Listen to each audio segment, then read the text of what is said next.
Hey guys, welcome to my new movie review. Today I'm going to be telling you about the 2013 prison escape film called Escape Plan.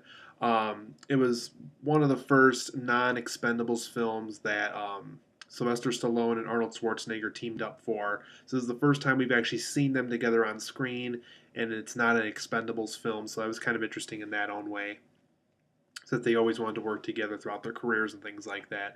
So in Escape Plan, Sylvester Stallone plays a guy named Ray Breslin, and he is a guy who is paid to escape prisons, and he gets thrown in. He wears prison uniforms just like anybody else, and he's treated like a prisoner and everything else. You even think he is a prisoner for the longest time, and he escapes these prisons. He has to figure out if there's any faults in the system, and if there are any faults in the system, the people who have made these prisons have to find a way to modify those so that way these prisoners have a better chance of not escaping these prisons. And so all these convicted felons can basically stay in these prisons guaranteed thanks to Ray Breslin's techniques about escaping things and things like that. But after a while, Ray Breslin is assigned to once again another prison. From what he already knows about it early on, it sounds like it's a much harsher prison than what he's had to escape from in the past. And he gets put in this prison, and he finds out that he has this hidden enemy of some kind that I don't want to get into too much detail on because it is going into spoiler territory if I do go into that explaining those things. But he does have an enemy of some kind that he wasn't aware about before. And so he gets put in this prison that's meant to not be escapable. I mean, any way you frame it, even the guys who created this prison based it off of Ray Breslin's techniques to make sure that people don't escape this specific prison. And Jim Caviezel plays a guy named Hobbs who runs the place. He basically keeps an eye on Ray Breslin the whole time. Since the prison is based off of Ray Breslin's techniques about how to keep prisoners inside these prisons. And since he knows that Ray Breslin's actually in this prison, he does everything possible to make sure that Ray Breslin does stay there, and that the enemy that Ray Breslin now has does succeed with his plan while Ray Breslin is stuck in this prison. He meets up with a guy who's played by Arnold Schwarzenegger. This guy's name is Rotmeyer. And once again, I can't go into too much detail on him because that would be spoiler detail. But he also wants to escape this prison for reasons you'll find out later on. And basically, him and Ray Breslin team up to accomplish this. Since Ray Breslin has so many eyes on him in this prison, and he has to make sure he has every possible person and solution available to him to really make sure that he can escape this inescapable prison. And so he can get back to this enemy that he now figured out that he now has. So Escape Plan, you guys, it sounds like a fun movie. I was really looking forward to it going into it. I unfortunately didn't get around to seeing it around its theatrical release. I saw it at a friend's house. We saw it. He rented it in some way.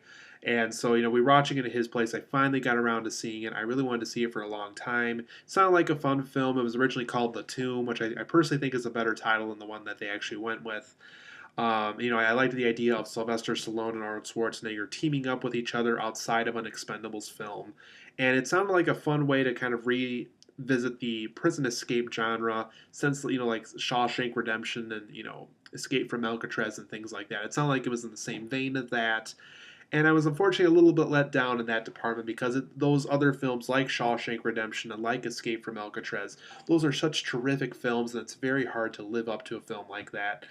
Before positives and negatives of Escape Plan, I thought it was a very interesting prison escape.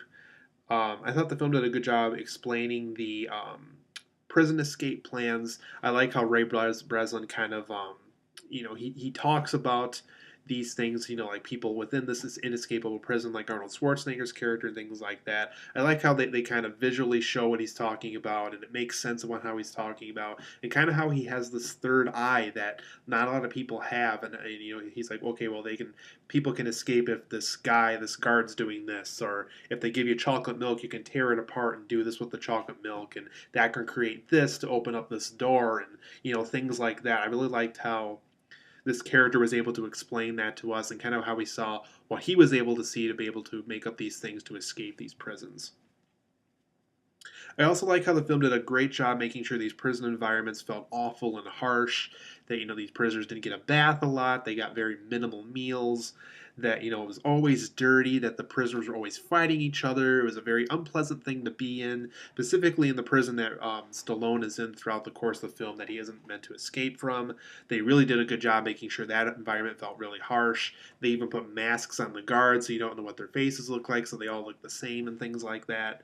So I like how the film did a really good job making sure these prison environments felt awful and harsh. I also liked how, once again, Sylvester Stallone and Arnold Schwarzenegger found a way to team up in a film again. Very fun to watch.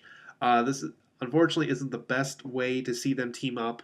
I do think the first two Expendable films were a much more fun way to see them team up. Hopefully, Expendables 3 is the same kind of experience as the first two Expendables films, but we'll have to see in August of 2014.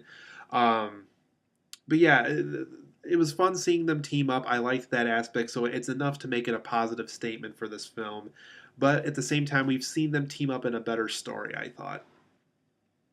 I also like how this film has a lot of campy one-liner fun. Definitely in the veins of a 90s film, with the campy one-liners, these tough guys talking about their ex-girlfriends, and just a lot of really fun one-liners that they really managed to stick into the film. And it really it worked in those moments, and it was fun having those little moments every once in a while. For the negatives of this film, I do feel that this film was a little bit longer than it needed to be. It felt like it was about 20 minutes longer than it needed to be. It went on for a little bit longer than I wanted it to. I think it could have made its point a little bit quicker. There was a lot of footage in this film that felt like they really didn't need it. Like, for example, you see what 50 Cent's character's doing and all these other characters, looking for Stallone since they can't find him in one scene. And there's a lot of stuff like that that I feel we really didn't need in this movie. And I felt like they were just kind of building off of this because they had the minutes to play off of, and they could get away with a 2-hour runtime and things like that. So I think 20 minutes shorter of a film, I think, could have really benefited with this.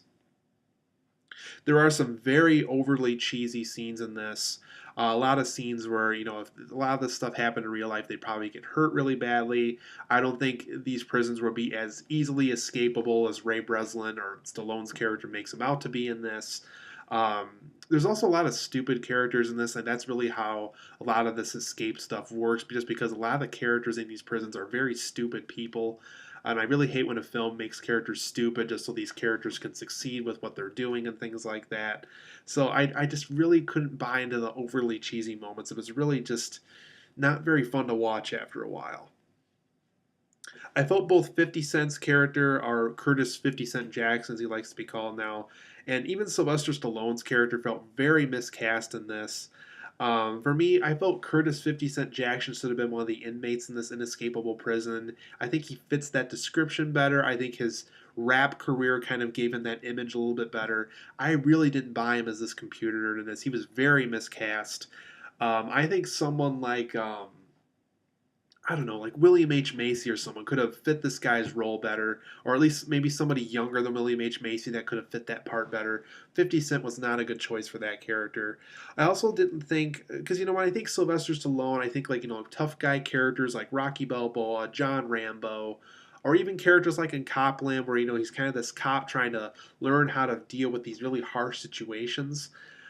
I don't know. There's something about Stallone's character I just didn't quite buy. He doesn't come off as this brainy guy who can escape any prison kind of person to me. I know he was in Lockdown several years ago, another prison film, but I don't know. I didn't buy his character a lot in this. The whole, there's a character in this movie where it's kind of suggesting that he's sleeping around with this person outside of work and stuff like that. Really didn't buy into it. I really think they casted Stallone this just because Arnold Schwarzenegger was cast, and they really wanted to find a way to recast them together since the Expendables films, and that's kind of how that came off to me. I don't feel like they cast him because he felt necessary for the role. I felt like they cast him just because if they could get him and Arnold Schwarzenegger to film, the film could have sold better, maybe. I also felt this film should have been released in the 1990s. I feel like it's about 18 years too long, or, 18 years. I felt this film could have been released 18 years ago. That's what I'm trying to say. I feel for a 2013 film, they could have updated a lot of stuff in this. It almost felt like a script that was written in the 1990s and they didn't make it until 2013, to be honest. It really felt like it belonged era of filmmaking better. I think it would have done better back then, to be honest. Um, yeah, it felt like it was a little too many years too late for a film to be made like this. So I think they could have updated it if they really wanted to make this film in 2013, to be honest. I also would have preferred more characters to be in this script in general and more character development. There really isn't a lot of characters in this film. There's a few characters that Stallone has, that he works with outside this job, and a few people you meet in the prison, and that's about it. There's really not a lot of characters in this movie, or not a lot of characters that get a lot of development, I should say, because that's another complaint I have is there's not a lot of developed characters in this film, and I really would have preferred that. So Escape Plan overall, guys, I give it a 7 out of 10. I think it's an okay film. I think it's a good like one watch, never watch again kind of film. Maybe you rent it once from a library or once from Redbox and never watch it again. I really can't see myself or anybody else watching this film multiple times. It doesn't seem like that kind of film. Definitely not the same vein as Shawshank Redemption. It's not even close when it comes to good films, when it comes to that stuff. So Escape Plan is an okay film. If you got a chance to rent it for free or rent it for like a $1 or $2, maybe check it out that one time if you're a huge Stallone and Schwarzenegger fan. But if you're looking for like a great Stallone Schwarzenegger definitive role kind of film, definitely don't watch this. It's definitely not one of their better films.